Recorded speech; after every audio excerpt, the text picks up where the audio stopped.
Good morning po sa inyong lahat. Palakpakan natin ang Panginoon this morning. Amen. Are you blessed this morning? Amen. Praise God. Handa na po ba tayo na pakinggan ang Panginoon sa kanyang mga salita? Praise the Lord. Once more, palakpakan natin ang Panginoon. And we are continuing on our series all about focus on the one. And today, we're going to talk about the call that changes everything. Ang panawagan nagpabago ng napakaraming bagay o ng lahat ng bagay. So let us turn our Bible in Matthew chapter 4, verse 18 to 20. Buksan po natin to. Matthew chapter 4, verse 18 to 20. And basahin po natin ito. Basahin ko muna sa wikang Banyagan. Sabi po ay ganito. As Jesus was walking beside the Sea of Galilee, he saw two brothers, Simon called Peter and his brother Andrew. They were casting a net into the lake, for they were fishermen. Come, follow me, Jesus said, and I will send you out to fish for people. At once, they left their nets and followed him. Sabi po, minsan naglalakad si Jesus sa tabi ng lawa ng Galilea. Nakita niyang naghahagis ng lambat sa lawa ang dalawang mangingisda, si Simon na tinatawag din Pedro at ang kapatid niyang si Andres. Sinabi ni Jesus sa kanila, sumunod kayo sa akin at gagawin ko kayong mga mangingisda ng mga tao. Noong di iniwan nila ang kanilang mga lambat at sumunod kay Jesus. Tayo po ay manalangin. Lord God, Heavenly Father, thank you so much for bringing us all here together as a family, O God, to worship you and to listen to your words. Once again, we are going to study your words. We're asking your Holy Spirit with humility, that He may continue to work in our lives so that we will be transformed according to your will and to your purpose. Father God, speak unto us personally. Kausapin niyo po kami ngayon through your words, O God. So that hindi lang po ito magdagdag ng information sa amin. But more than that, O God, kami po ay magkaroon, Panginoon, ng tuluyang pagbabago ng naaayon sa kagustuhan mo. Salamat po na marami, O God. Because once again, kami po ay kakain ng iyong salita upang mapalakas ang aming kaluluwa at mapatatag ang aming relationship po sa inyo. Ang lahat ng ito, Lord, ipinagpapasalamat namin at idinadalangin in the name of Jesus. Amen and amen. You know, hindi po lahat ng tawag pare-pareho. Tama? At hindi po lahat ng tawag sinasagot po natin. Tama? Lalo na po kapag ka po ang tumatawag ay maniningil ng utang. Teka muna. Masisingil. Pag nakita mo yung number na yon at alam mong sisingilin ka, medyo teka muna. Meron po tayong resistance dyan no? Lalo na kapag wala pa tayo, pambayad. Meron naman mga tawag na talagang ini-ignore po natin kasi alam na po natin yung sasabihin o kaya naman alam po natin magpo-promote lang ng kanilang produkto, lalo na kung ito yung mga telemarketers. May mga tawag naman na pwede nating ipagpabukas. Bukas ko lang sasagutin yan. Antok na ako Gabi-gabi na tumatawag pa. Pero alam niyo po, may mga tawag po na hindi mo dapat pinalalampas. At ito po yung tawag ng Panginoon. Ganyan po ang nangyari kina Peter and kay Andrew. Isang araw po ng pang-isa. Isang ordinaryong araw noong dumaan po si Jesus at nagsabing, "Come, follow me." At sa isang iglap, ang landas po ng buhay nila ay nagbago magpakailanman. And I do believe, hindi lang po si Peter, hindi lang po si Andrew, na nang tawagin ng Panginoon na bago ang buhay. Isa na po ang inyong lingkod dyan. Amen. Hindi lang po ako, kayo rin po ay gano'n. So ngayong araw po na ito, nais ko pong ihatid yung mensahe ng Panginoon tungkol po sa tatlong katotohanan sa tawag ni Jesus. Hindi lang po ito kwento nila, hindi lang po ito kwento ng inyong lingkod, kwento po ito ng lahat ng tumanggap sa Panginoon. Tatlong bagay po. Unang-una, the call to follow Jesus is personal. The call to follow Jesus is personal. Going back into the text, dun sa chapter 4, verse 18, makikita niyo po dyan, as Jesus was walking beside the Sea of Galilee, at sabi po dyan, He saw two brothers. Ilan daw po? Dalawa. Diba? Two brothers nakita niya. At that point, napakasimpleng eksena lang po, yung simula po ng kwento. Si Jesus po, naglalakad sa tabing dagat, walang spotlight, walang stage, walang sabi nga trumpet na sumasalubong, walang special occasion. Very ordinary. Pero merong pinaka-importanteng nangyari sa ordinaryong araw na yon. Nakita po niya yung dalawang lalaki. And I do believe na ito po hindi aksidente. Hindi po ito random. Ang pangyayari po ito ay intentional and at the same time ay relational. Tinawag niya po silang, sa pangalan na Simon and Andrew. He saw Simon and Andrew. Now, Jesus didn't just see their occupation. Hindi lang po nakita ni Jesus yung kanilang trabaho o yung kanilang ginagawa. But Jesus saw their potential. Hindi lang po yung kanilang ginagawa, kundi yung kanilang kakayanan. Hindi lang po niya nakita sila as fishermen, kundi nakita niya sila na magiging fishers of men. Did you see that? Nakita niyo po ba yun? Alam niyo po, the first step to God's call is not from us. Ang unang hakbang sa panawagan ng Diyos, hindi sa iyo nagmumula. Hindi po sa akin. Hindi po sa ministry, hindi sa ginagawa natin. Ang unang hakbang sa panawagan ng Diyos sa tao ay nagmumula mismo sa Kanya. Siya ang tumatawag. Siya po. And bago ka pa mag-pray na, Lord, use me, nakatingin na siya sa iyo. Sabi mo nga sa katabi mo, nakatingin si Lord sa iyo. Totoo po yan. Bago ka pa mag-pray, bago ka pa pumunta rito, bago ka pa ma-involve sa Church of Christ San Pedro, ang Diyos nakatingin na sa iyo. Nakatingin na siya sa iyo in a very personal way. Bago mo pa sabihin, Lord, please use me. Nakatingin na po ang Lord sa iyo. And this is deeply personal call, mga kapatid. And itong pattern na ito is repeated all throughout the Scripture. Pag tinignan po ninyo, Moses, was called by our God out of a burning bush, not in the temple, not in the but in the wilderness. Naalala niyo po ba si Moses? Hindi po siya tinawag nung siya ay nasa magandang palasyo. Hindi po siya tinawag nung siya ay nasa magandang kalalagayan. Tinawag po siya ng Panginoon, sa pamamagitan ng burning bush. Saan po? Doon sa wilderness. Si David, naalala niyo po? Si David, tinawag po siya habang nag-aalaga ng tupa. A very ordinary day. Walang masyadong special occasion. But he was called by God noong time na yon. Hindi noong time na siya ay nasa entablado at tumutugtog ng harp, no. Doon sa 1 Samuel chapter 16, verse 11 to 13, makikita ho natin si David nag-aalaga ng tupa. Noong time na yon, doon siya tinawag ng Panginoon. It was a very ordinary day, but it was a personal call to David.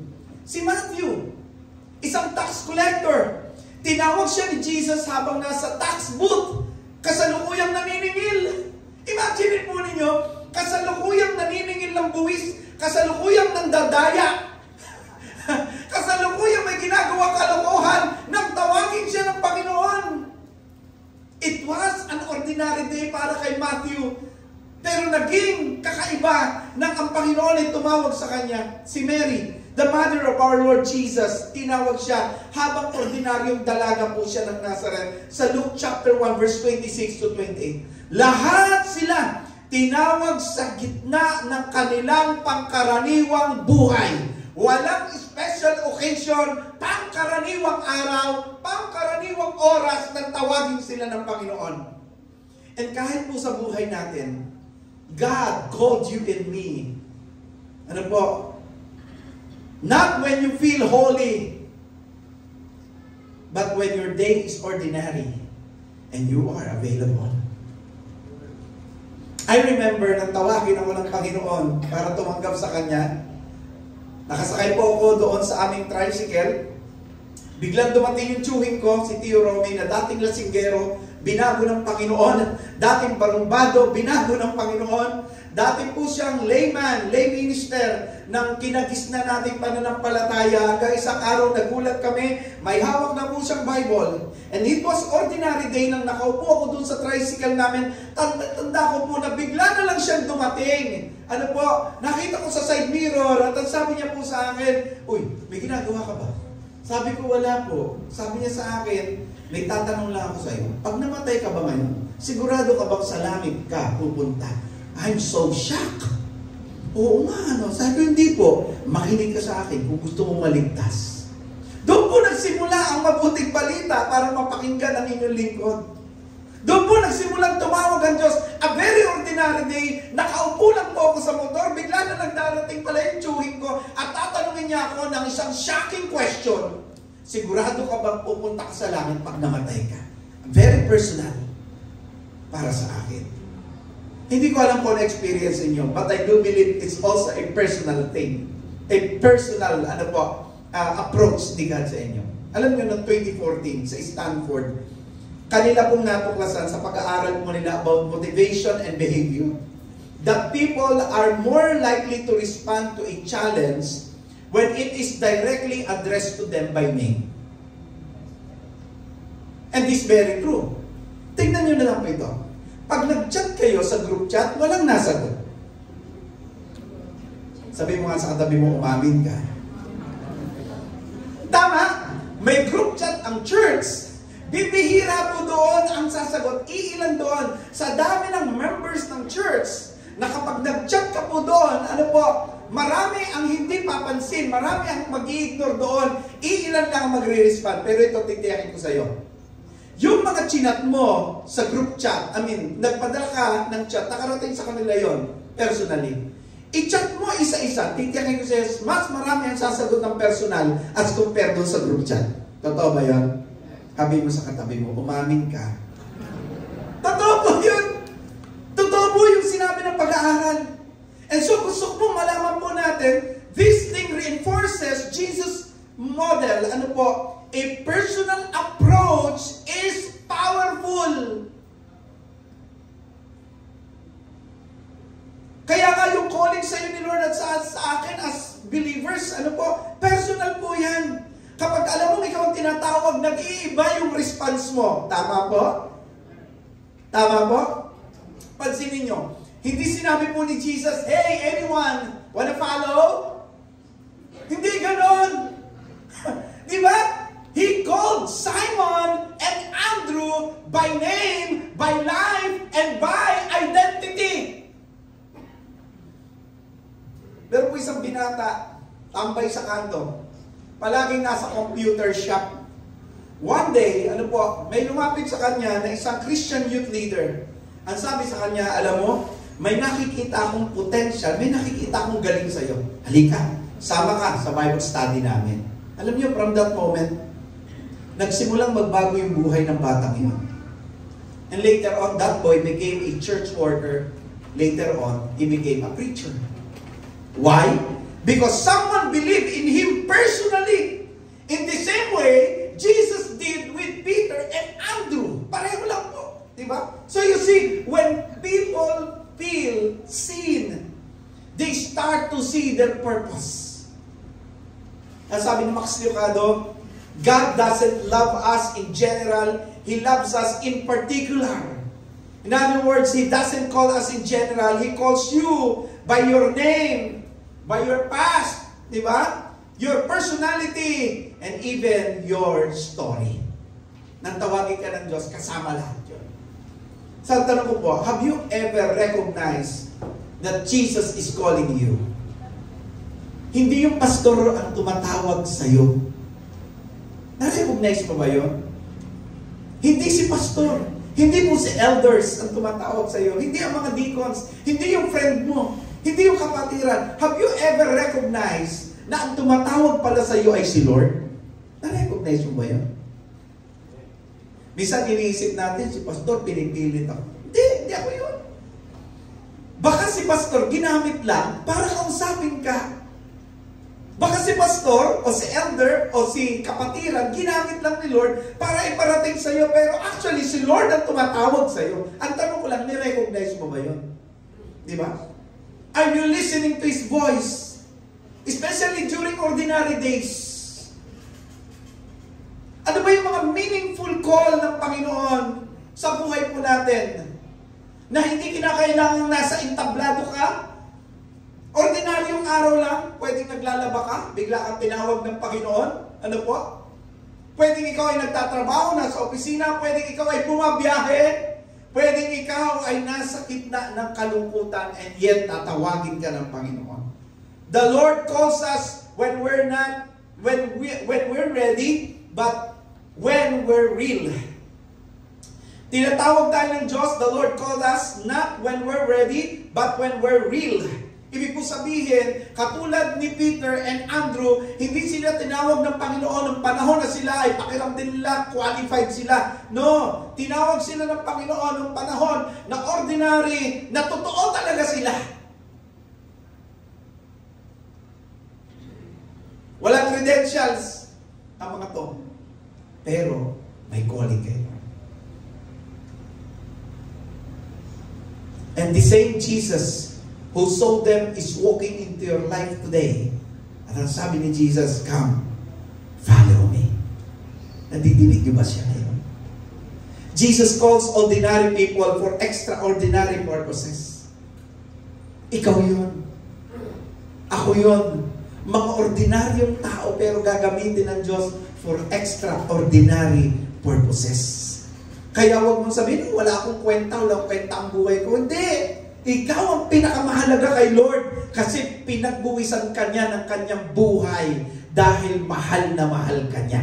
Palakpakan nga natin ang Panginoon sa bahay niya. And God's call is personal. God's call to you is personal.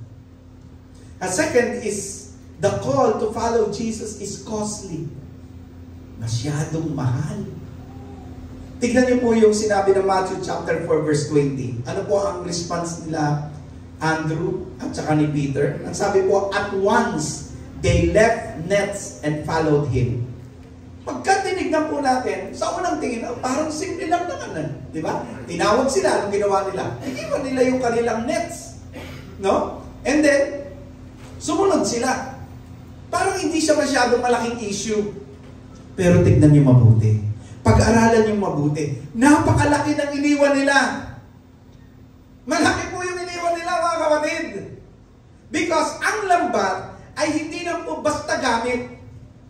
Ang lambat po ay ang kanilang kabuhayan, ang kanilang kasanayan, ang kanilang katiyakan, ang kanilang kinabukasan. Imagine po ninyo, to leave their nets was to give up their security for a future they did not fully understand.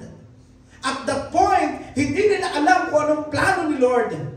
Hindi nila alam kung saan ang direksyon. But at once, iniwan po nila. Hindi po sila nagtanong kay Lord na, Lord, teka muna, saan ba ang punta ninyo at ako'y inahaya ninyo? Pero dito makita niyo po, nagtanong ba sila?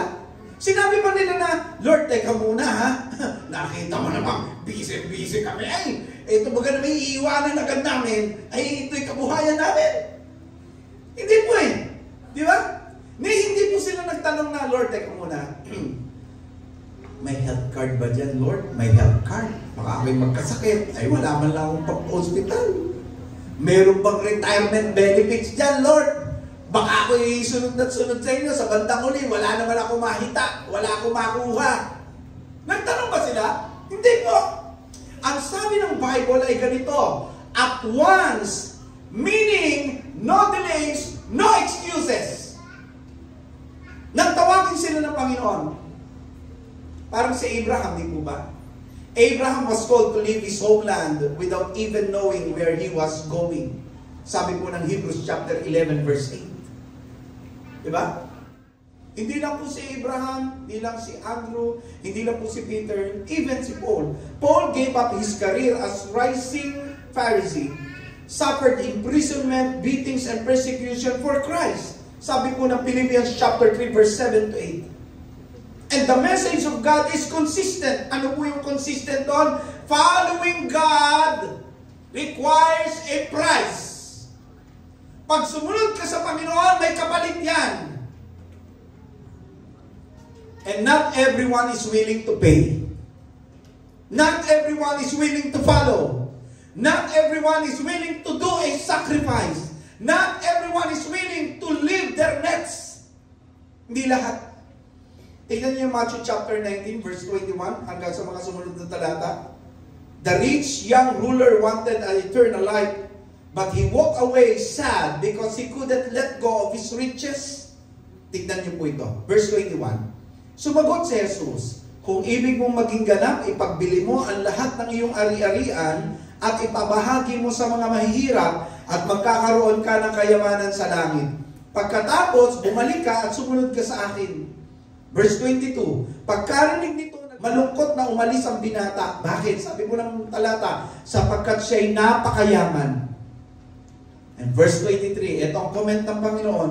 Sinabi ni Jesus sa kanyang mga alagad, tandaan ninyo, napakahirap sa isang mayaman ang makapasok sa kaharian ng langit. Bakit mahirap? Because meron pong sakripisyo. It will cost you a lot when you follow the voice of God. Sabi po ng behavioral psychologist, ang isip daw po natin mga tao ay nakatali sa kung ano yung komportable. Tama po? Tama po? Our mind is wired with what we call comfortability. Tama, mali? Tama po yun. Bigyan example. Dati po itong lugar na to, wala pong aircon. Ano ba sabi natin? Ang init. So, wired talagang isip natin sa comfortability. So, ano ginawa natin? Pinalagyan ng aircon. Dumating yung aircon ay nasira. Dumating yung time. Tumanda na po eh. Akala nyo ba tao lang ang natanda? Pati gamit.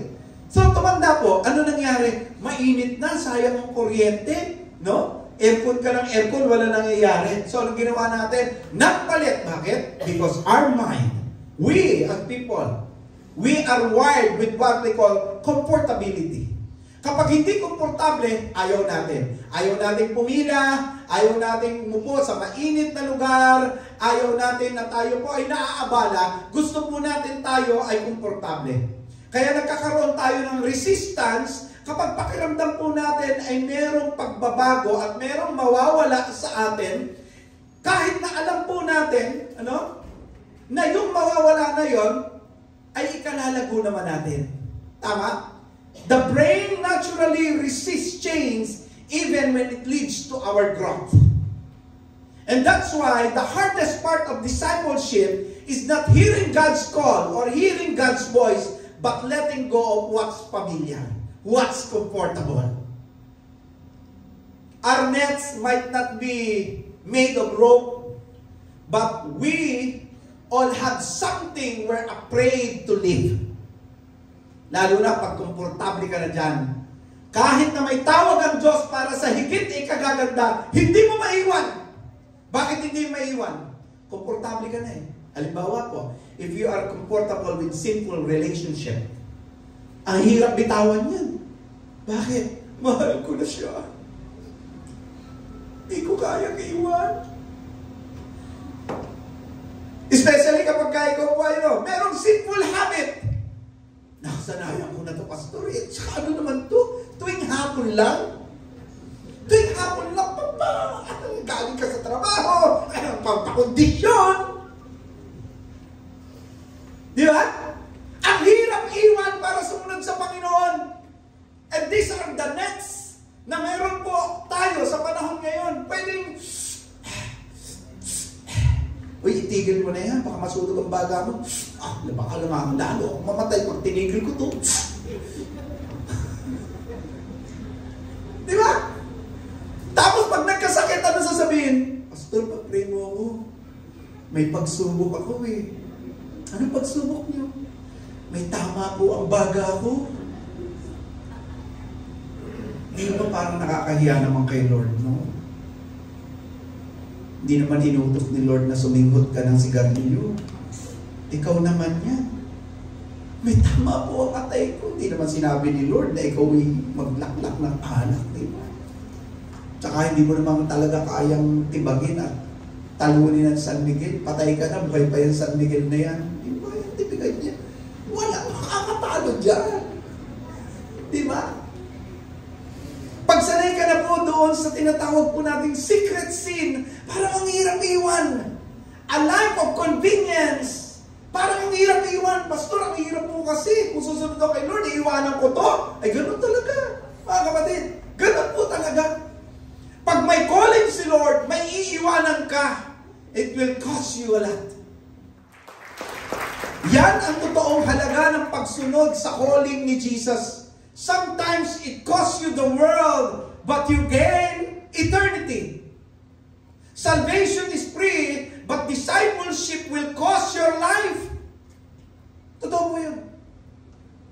The grace of God saved us freely, but following Jesus demands surrender. Niligtas ka ng Panginoon, libreng-libre. Pero ang demand ng Panginoon, kung ikaw ay susunod sa Kanya, you need to surrender. Ang question ko po this morning, what are the nets in your life that Jesus is asking you to drop today? Is it your pride? Is it your comfort zone? Is it your desire to have everything? Your dependence on money and not on God? Is it your sinful habits? Is it your secret sins? Is it your secret or should I say sinful relationship? Sabi ba ni Lord, anak, di ka kasi makakasunod sa akin kung di mo bibitawan yan eh. Hindi ka pwedeng humawak sa lambat, but at the same time, nakahawak sa kamay ni Jesus. Hindi. You have to choose between comfort or calling. You have to choose between comfort and calling. Mamili ka. Comfort or calling. This morning, the Lord is asking you, ano yung net na dapat mong i-let go? Ano ba yung hawak-hawak mo ngayon na kailangan mong bitawan para makasunod ka sa calling ni Lord? Gusto ko mong malaman po ninyo, masasaktan ka kapag sumunod ka sa calling ni Lord. At kung hindi ka pa nasasaktan, pero nag-a-assume ka na sumusunod ka kay Lord, baka hindi talaga siya o hindi ka talaga tunay na sumusunod. O hindi siya ang tunay mong sinusundan. Kasi pag sumunod ka kay Lord, masasaktan ka. Ang sakit, iiwanan mo yung mga nakasanayan mo because His call requires a great sacrifice. Kapatid, it will cost you your time, your effort, your reputation, your relationship. But it will never cost you more than what Jesus gave for you. Amen? Pangatlo po, the call to follow Jesus has a purpose. May purpose po yan. Hindi ka tinatawag ng Diyos para sa wala. No! God is calling you for a purpose. And if you're going back to Matthew chapter 4 verse 19, come follow me, Jesus said, and I will send you out to fish for people. Ang tawag po ni Jesus ay hindi lang basta come, kundi ang sabi po ni Jesus ay, come and I will make you. It is not just a call to what we call companionship. It's a call to what we call transformation and mission. Jesus doesn't just call us to leave something behind. He called us into something greater. He doesn't just want us to be believers. He wants us to be fishers. Kaya ang mga Kristiyano, hindi dapat po spectators. Na parang kang nanonood ng games and then nakaupo ka at nag-expect ka kung sino man nanalo. Hindi ganon. Hindi. May pinapagawa ang Diyos sa atin. Sabi mo nga sa katabi mo, paalala lang. May pinapagawa ang Diyos sa iyo. Huwag kang tamad. Amen? Palamakan natin ang mga ginawa. Gawa. Diba? The invitation to follow is also commission to go. Nung tinawag ka ng Panginoon, kasama po sa panawagan ay yung layunin kung bakit ka tinawag. Look at Peter. Peter, once a fisherman, became a preacher of the gospel who led 3,000 people to Christ in a single day. Acts chapter 4, verse 41. Si Matthew, as I have mentioned a while ago, a tax collector, became an evangelist and gospel writer. If you will remember, the woman at the well in John chapter 4 went from shame and isolation to becoming the first Samaritan missionary. Jesus sees our potential, not just where we are, but who we will be or who we will become in His hands. Tayo po, tinitignan ni Jesus hindi lang doon sa potential na meron tayo, kundi magiging ano tayo kapag tayo po ay nasa Kanyang mga kamay. Sabi ng biologist, ang caterpillar daw, nakakita na po ba kayo ng caterpillar? Ano po? Ang caterpillar daw po mga kapatid, meron na po siyang lahat ng DNA na kailangan niya para maging paru-paro. Kahit na ito po ay gumagapang pa lang. Nakita na po ba kayo? Gumagapang pa lang sila. Pero lahat ng DNA para maging paru-paro sila na andun na sa kanilang katawan. In the same manner with us, mga kapatid. Nung tawagin tayo ng Panginoon, nakapaloob na po doon yung transformation and mission. When God calls us, He doesn't see a fisherman, He sees a fishers of men. Nang tawagin ka ng Panginoon, nakita ng Panginoon yung purpose. Gagamitin ka niya para maging mamamalakaya ng tao. Kaya kahit na kung minsan parang feeling natin mahina tayo, hindi tayo karapat-dapat, feeling natin hindi tayo magaling. But if you follow Jesus, He activates the purpose He already placed in you from the time that you responded to His call. Jesus doesn't call the qualified. He qualifies the called. Tandaan po natin yan. Sometimes po kasi ang pakiramdam natin, hindi ako para dyan. Hindi ako karapat-dapat, ay mahina ako. Wala naman po karapat-dapat sa atin Amen? Wala po. Lahat po tayo ay broken people at ang kailangan po natin ay grace ni God. Kung bakit ako naandito nagpipreach, bakit naandyan po kayo, bakit narito ang praise and worship team, bakit tayo sama-samang naglilingkod ngayon, it's all because of the grace of God. Nothing more, nothing less. Wala na po. Yun lang. Kung hindi dahil sa biyaya ng Diyos, sino man sa atin, walang karapatang humarap sa Panginoon. And so, kung sinasabi mo, ay, hindi ako karapat-dapat, hindi ako pwede dyan, nagkakamali ka. Gusto kong malaman mo, Jesus doesn't call the qualified, He qualifies the called. At isa ako doon, isa ka doon. Palakpakan natin. Meron isang simpleng lalaki from Davao. Ano po? Sa araw, dinala siya ng kanyang anak doon po sa church. Tapos, na-touch po siya doon sa message. Alam niyo po kung ginawa niya? Nag-decide siyang tanggapin si Jesus. Later on, naging usher po siya. Later on, naging Bible study leader. Ano po? Kalaunan, tinawag po siyang maging full-time worker. And then, naging pastor. Alam niyo, sabi nitong lalaking ito, itong taga Davao, sabi niya, hindi ko kalaing may gagawin si Lord sa buhay kong ganito. Pero nung sumunod ako sa tawag niya, unti-unti akong binago at ginamit. That's what Jesus meant. Nang sabihin niya, I will make you. He takes you as you are, but He never leaves you as you were. Diba? God doesn't want to do something through you until He first does something in you. Babaguhin ka muna niya, then gagamitin ka niya sa kanyang layunin. Before God can make you a fisher of men, He first forms you into a follower of Christ. Kasi hindi ka niya magagamit hanggat hindi ka niya nababago. Kaya ang unang gagawin ng Panginoon sa iyo, babaguhin ka muna niya. And then pag nabago ka na niya, makikita ng mga tao yan Maniwala ka. Pag nakikita naman nila yung pagbabago, naiinis sila. Bakit di ka na sumasama mag-inom? Nakakainis ka. Dati yung mga nasa kadiliman, pag nakakita ng liwanag yan, anong tendency?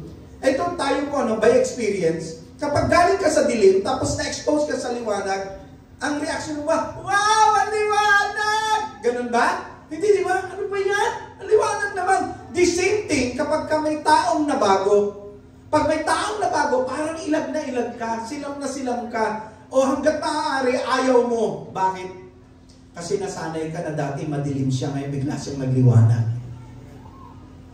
Kaya po, pag may mga tao pong nagagalit sa inyo kasi nagbago kayo, matuwa kayo kasi nabago kayo. Hindi yung nagagalit ka kasi sila po ay nagagalit sa iyo. Ay, walang nabago sa iyo. Bakit? Nagagalit ka eh. Dapat matuwa ka pag nababago ka. At kapag may nagbago mga kapatid, ipagpunyi natin, milagro ng Diyos na bago ang buhay ng taong yon nang tawagin siya ng Panginoon. Amen po ba? Yan, nakatabi nyo. Kaaway mo sana yan kung hindi ang binago ng Diyos. Tignan yung katabi nyo. Oh, mukha ba yung mabait? Dati, maaaring maging kaaway mo yan, pero ngayon, kasangga mo na sa Panginoon yan. Di ba? Amen mo ba? Same spirit na kasi kayo eh. O, tingnan niyo po dito sa church, hindi naman tayo magkakamag-anak, although mayroon mga magkakamag-anak pa. Still, majority, hindi po magkakamag-anak. Pero alam niyo po kung magturingan tayo, parang pamilya. Pag may nagkasakit, we have this special offering, ipadala kay ganito. Pag meron may sakit, ipag-pray natin. Di ba? Eh, talo pa ang magkakapatid eh. Sabi nga ng Bible, merong magkaibigan na higit pa sa magkapatid. And sa church, ganun po tayo. Amen po ba? Jesus is not just calling us to Himself. He's calling us to His mission. Let Him use our gifts to reach out more souls. Let Him send out all of us to fish for people, mga kapatid. Pwedeng sa school, pwedeng sa workplace, pwedeng sa neighborhood. Alam niyo, ito dapat ang buhay natin. Ano ang buhay natin? Living a life that brings others to Christ. So, don't settle for being a net dropper. Be a soul catcher. Amen? Don't stop at the Lord, I follow you. Start saying, Lord, use me. Sabihin nga po natin yan this morning, Lord, use me. Lord, use me. With all of your heart, come on. Lord, use me. Everybody say it. Lord, use me. Palakpakan natin ang Panginoon. Remember this, mga kapatid. Follow me is always connected with I will make you. Alam niyo, sabi ni Charles Spurgeon, matindi ito eh. Every Christian is either a missionary or an imposter. Grabe ito. Bawat mananampalataya, dahil sa purpose ng Panginoon ang tawagin kanya, tayo po ay tinawag na mag-mission. So, dalawa lang. Either ikaw ay missionary o ikaw ay nagkukunwari. Mga kapatid, the call of Jesus still echoes today. Come, follow me, and I will make you fishers of men. 3 things about His call. His call is personal. He sees you where you are. His call is costly. You must leave your nets. Hindi pwedeng nakakapit ka kay Lord, but at the same time, nakakapit ka sa mga dati mong gawin.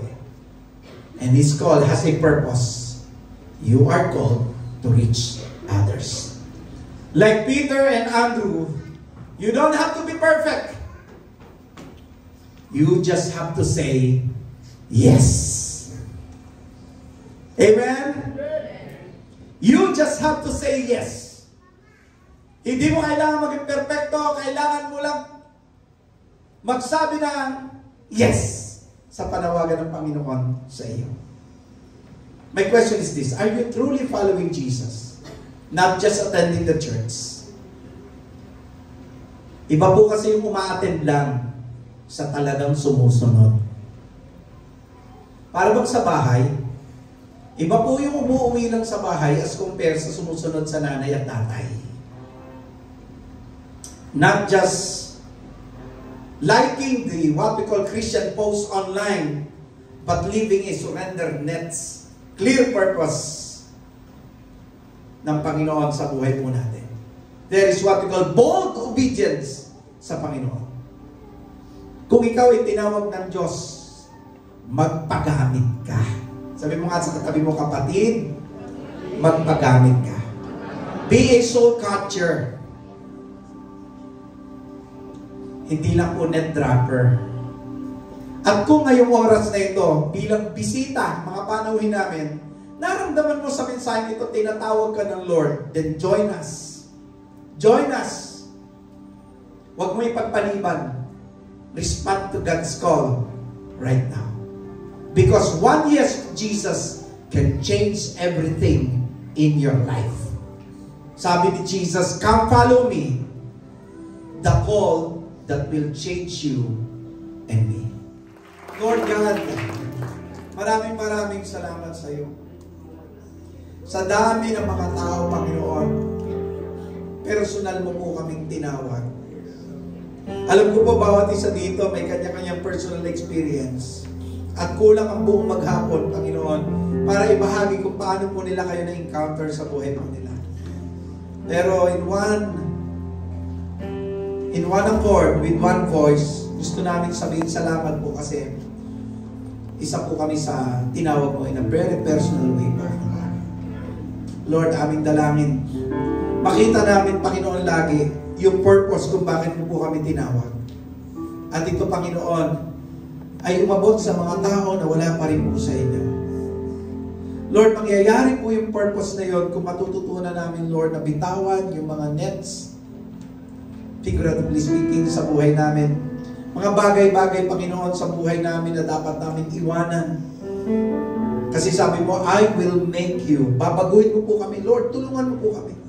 Baguhin mo po kami para, Panginoon, maganap yung layunin mo sa buhay namin. Lord, nagpapasalamat po kami sa message mo today.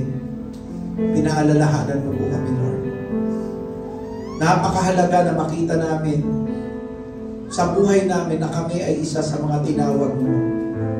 At may layunin po kayo. Gamitin po kami. Lord, nawa po, iwagsin namin, Panginoon, yung anumang comfort zone, Panginoon, na kinilalagyan namin. Iwagsin namin yon. At tahakin namin ang landas ng pagmimisyon kasi maraming tao, Panginoon, na nangangailangan po ng kaligtasan. Huwag kami mag-focus, Panginoon, sa 99. Lagi kami magkakasama sa 99, pero, Panginoon, kalimutan namin the one na pinahahanap mo sa amin, Panginoon. Huwag namin makalimutan, Lord. Hindi kami dapat nakafocus sa mga church activities na wala pong layunin na umabot sa mga taong wala pa sa iyo. Lagi nga maging goal namin, Panginoon, sa aming isip at sa aming puso ay umabot sa aming mga mahal sa buhay, kaibigan, kaklase, kaopisina, Panginoon, kapitbahay na hindi pa nakakilala sa inyo. Use us mightily, O Lord, and use our lives, O God, as a living testimony of your calling to each and every one of us. Thank you, Lord, for your message today. Thank you, Lord, sa pagkilos na yung banal na Espiritu sa kalagitnaan namin. At alam ko, Lord, lahat ng pinag-pray ng iyong mga anak na yung umagang ito, binigyan mo na po ng kasagutan. We are all willing to drop our nets, O God, para, Panginoon, mag-save ng mga lost na wala pa po sa inyo. All glory and honor belongs to you. In the name of Jesus, let us all say,